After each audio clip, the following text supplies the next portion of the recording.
This is the Lone Crater YouTube. We hope this video helps. In this video, I will explain how to fix an iPhone 6 that won't turn on.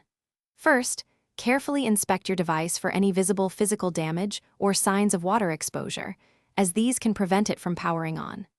Next, take a moment to clean the charging port, ensuring no lint or dirt obstructs the connection. Finally, confirm that your charging cable and power adapter are fully functional by testing them with another device if possible. If your iPhone 6 still won't turn on, plug it into a reliable power source and let it charge for a minimum of 30 minutes.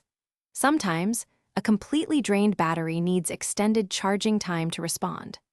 After charging, attempt a force restart by simultaneously holding the home button and the power button for about 10 to 15 seconds until the Apple logo appears.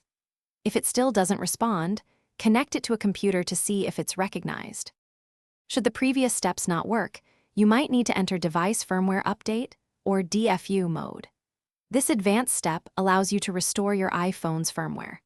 Connect your iPhone to a computer, then follow specific button presses to enter DFU mode and use iTunes or Finder to restore the device.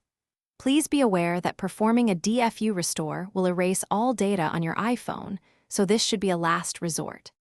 If your iPhone 6 remains unresponsive after trying all software-related fixes, the issue is likely hardware-related.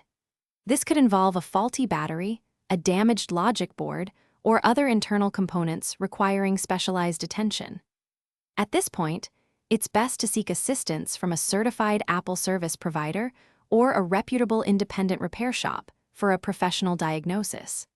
They have the tools and expertise to safely open and repair your device. Also, for those looking to improve their financial outlook, check the description for a link to a book that can truly change how you think about money, along with other great deals.